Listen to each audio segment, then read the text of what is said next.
Bienvenidos a Fuera de Plano, un podcast de historias con historia.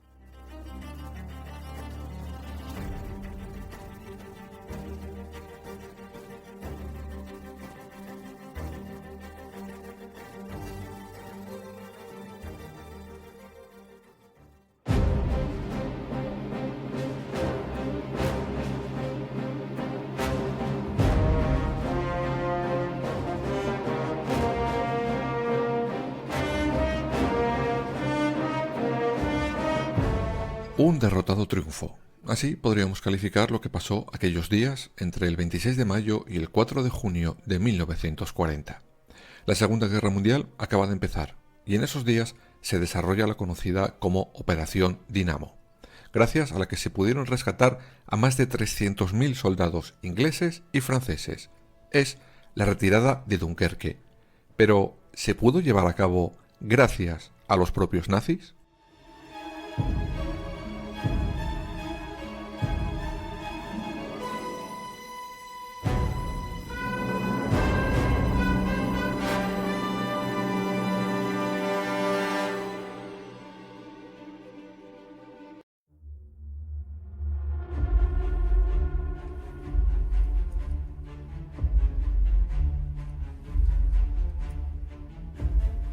El 3 de septiembre, tras la invasión de Polonia por parte de Hitler, los aliados franceses e ingleses por fin, digamos que despertaron y entendieron que con el genocida de Adolfito lo de dejar hacer no iba a ningún lado, al menos a ningún lado bueno. Esta política ya la contamos en el capítulo dedicado al falso incidente de Gleiwitz la temporada pasada. El caso es que ese día ambos países le declaran la guerra a la Alemania nazi. Por un lado, los ingleses contaban con la mayor de las flotas y los franceses con el que estaba considerado hasta ese momento como el mejor ejército del mundo. Y ambos contaban con un plan: que Alemania se comportara en el campo de batalla como lo hizo en 1914, en la Gran Guerra.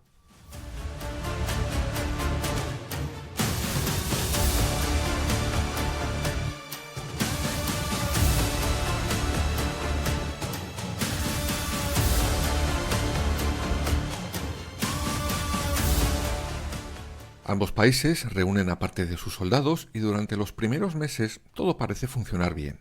Es lo que se conoce como la drôle de guerre.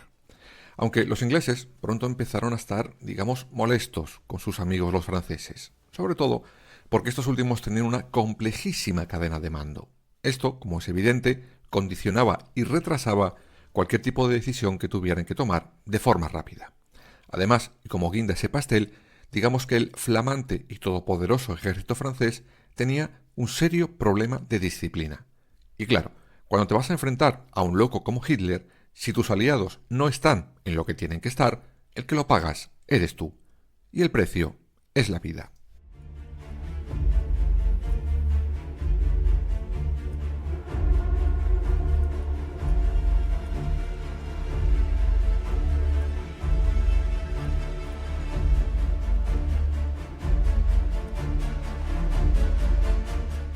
Pero este no era el único problema al que Francia y Gran Bretaña se enfrentaron. Se dieron cuenta que el plan que habían trazado sobre las intenciones de ataque de Hitler había sido una trampa. Se habían pasado de listos. Teóricamente, estos creyeron que Hitler iba a invadir Holanda y Bélgica y que ahí le pillarían. Pero se dieron cuenta que estas dos invasiones habían sido solo un cebo de los propios alemanes, que el plato fuerte de la invasión hacia Francia sería por las Ardenas.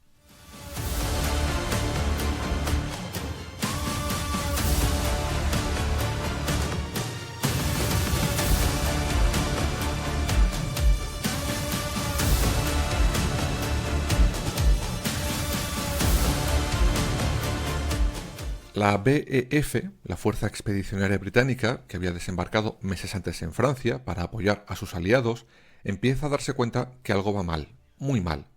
Por su parte, el presidente francés pide a Churchill, su homólogo inglés, que mande más aviones. Este le dice que tururú. Mientras Hitler avanza a pasos agigantados. En solo 10 días, las tropas nazis habían cubierto 250 kilómetros. La suerte de Francia parecía estar echada ya. Era casi inevitable que Hitler la invadiera. Pero había un gran problema. Los más de 330.000 soldados que formaban parte de esa lucha conjunta formada por soldados ingleses, franceses y belgas que estaban siendo arrinconados por los nazis. En concreto, acabaron todos en las playas de la localidad francesa de Dunkerque. Pero, ¿qué pasaba con Gran Bretaña? ¿Qué tenía que hacer? Pues empezaron a oírse voces con soluciones de todo tipo.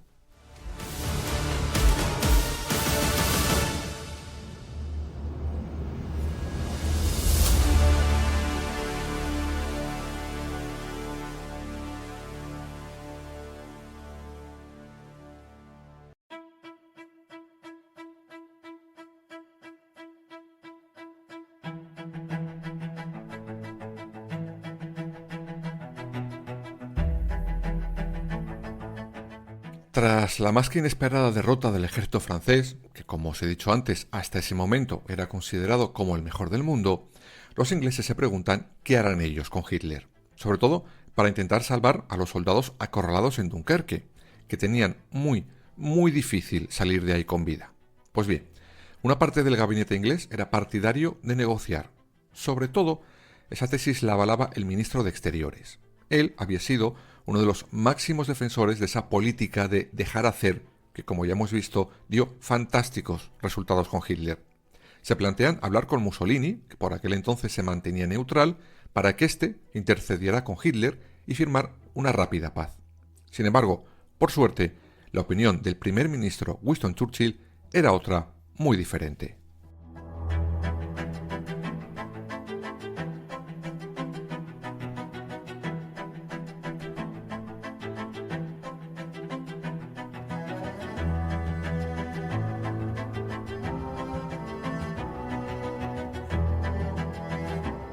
Él sabía que Hitler jamás aceptaría una paz con unos términos adecuados también para Inglaterra. Hitler quería salir vencedor y dejarlo claro, así que un acuerdo a esas alturas no era una opción.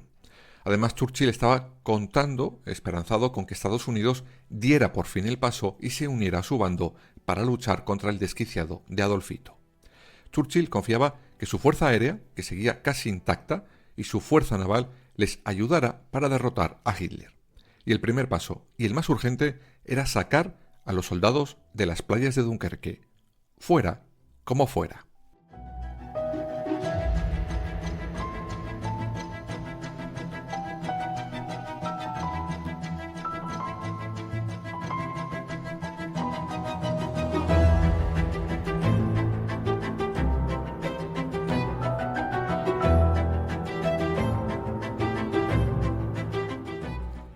El plan de evacuación se hizo de forma rápida y en secreto. Se le llamó Operación Dinamo.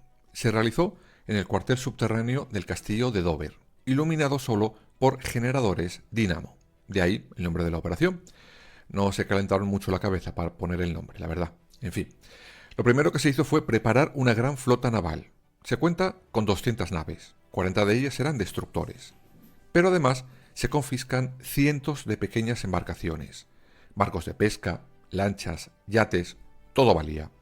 De hecho, algunas de esas embarcaciones serán comandadas por soldados, pero otras muchas por los propios dueños de las mismas que se ofrecerán voluntarios para sacar a esos 300.000 soldados de las playas de Dunkerque. Eso sí, aunque la leyenda dice que fueron decisivas esas naves menores, no lo fueron, aunque sí muy útiles. ¿Por qué? Pues básicamente porque los nazis habían destruido buena parte del puerto de Dunkerque, lo que hacía muy complicado que un navío enorme pudiera fondear allí. Por eso era mucho más práctico y útil utilizar embarcaciones un poco más pequeñas. Aún así, el éxito de la Operación Dinamo se antojaba a todas luces casi imposible. Sin embargo, y para sorpresa de todos, la historia dio un giro de 180 grados. Bueno, mejor dicho, un parón.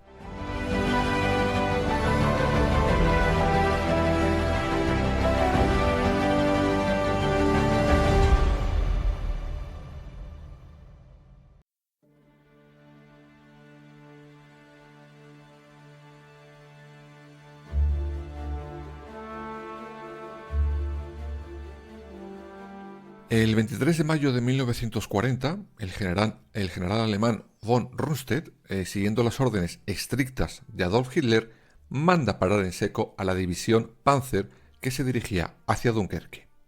La gran pregunta es, ¿por qué Hitler dio esa orden justo cuando tenía a más de 300.000 soldados cercados y con sus vidas en sus manos?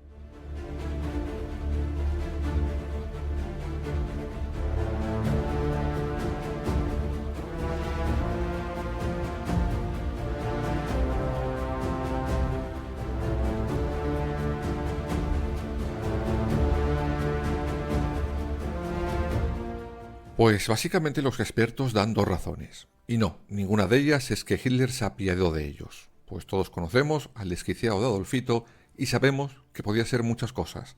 Todas malas, pero empático no era una de ellas. El caso es que según los entendidos, la primera razón para esa tregua repentina en Dunkerque hay que buscarla en la batalla de Arras. En esa batalla, semanas antes, los aliados pierden. Pero antes de hacerlo, hicieron pupa a las tropas alemanas. Por ejemplo, muchos carros de combate quedaron totalmente inutilizados. Por eso, ante el temor de un nuevo contraataque, el general y Hitler deciden asegurar la zona y esperar a que lleguen más hombres. Dicen además que los nazis en aquel momento no se estaban creyendo lo rápido de sus éxitos. Por eso decidieron ser cautos, algo que sin querer jugó en favor de sus enemigos.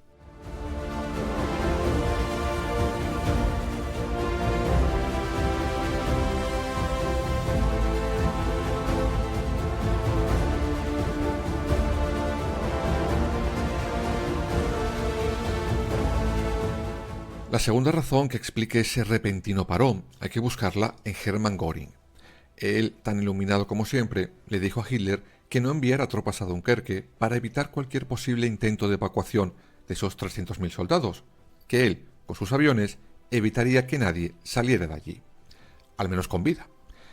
Menos mal, creo que cuando Hitler se enteró del desenlace, le dio de gorro, pero por toda Alemania.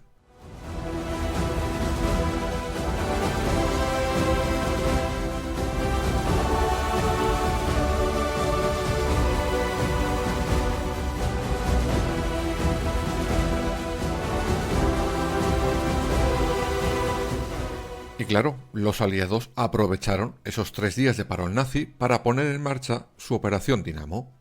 Aunque al principio la cosa tampoco pintó muy bien para ellos, sobre todo porque no se le comunicó del todo bien al general francés y eso provocó tensiones y muchos malos entendidos.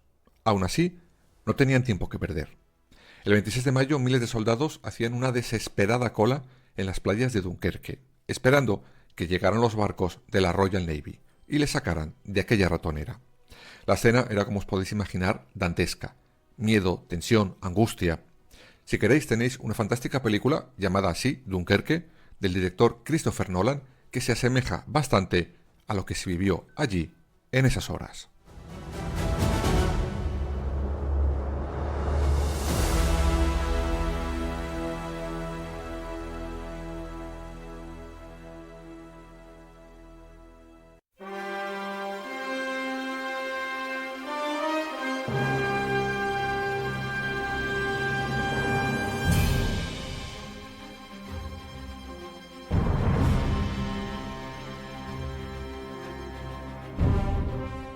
Todo fue un caos, os explico. Por un lado, Francia se había rendido ya ante Hitler. En Dunkerque, los ingleses estaban rescatando primero a los suyos, mientras los franceses y belgas defendían las posiciones para que los nazis no entraran en la playa de Dunkerque.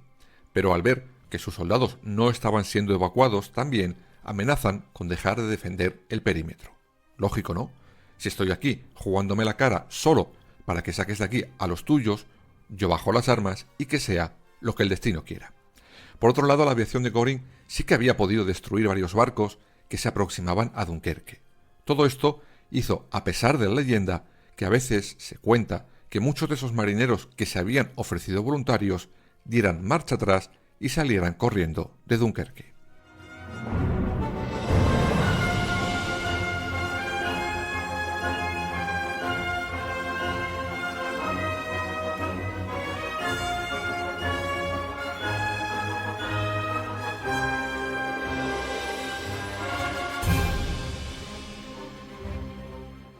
Pocas horas después, la calma llegó por fin a Dunkerque. La calma en el tiempo y la calma entre los aliados.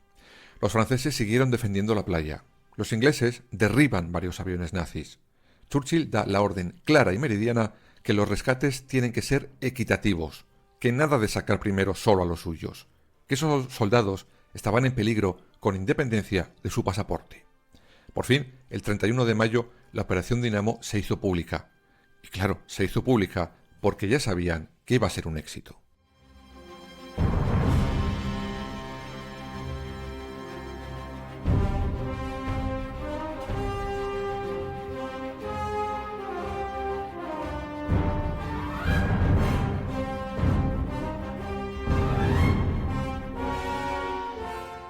Por fin, unos días después, el último barco con soldados a bordo partió de las playas de Dunkerque.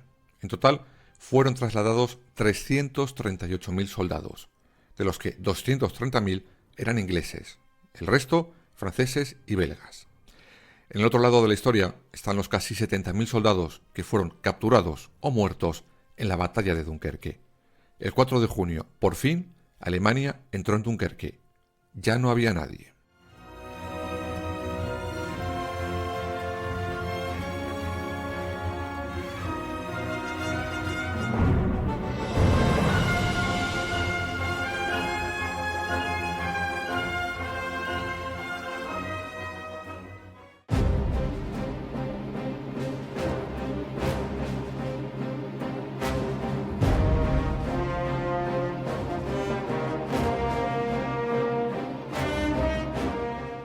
Para Winston Churchill, Dunkerque fue un éxito personal y una forma maravillosa de propaganda. A ver, se vendió como un éxito, pero es que toda la operación, que terminó con más de 300.000 soldados acorralados en aquellas playas francesas, fue un desastre aliado en toda regla. Aún así, Churchill, días después, pronunció un discurso apelando al llamado espíritu de Dunkerque. Abro comillas. Lucharemos en las playas, lucharemos en los aeródromos, lucharemos en los campos y en las calles, lucharemos en las colinas. Jamás nos rendiremos. Ese día, Winston Churchill, a nivel interno, había empezado a ganar la guerra.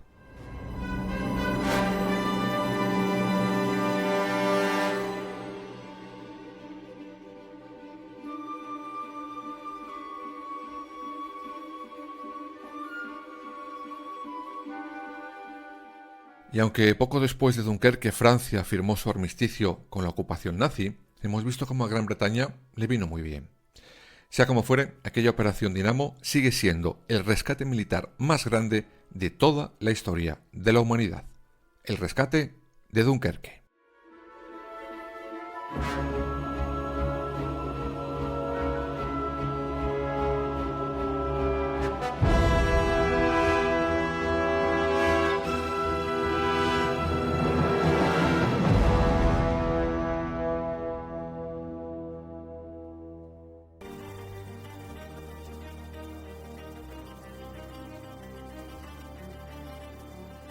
Escúchanos en las principales plataformas digitales y ahora también en nuestra página web www.fueradeplanopodcast.es y síguenos en todas las redes sociales, Twitter, Instagram, Facebook y Threads.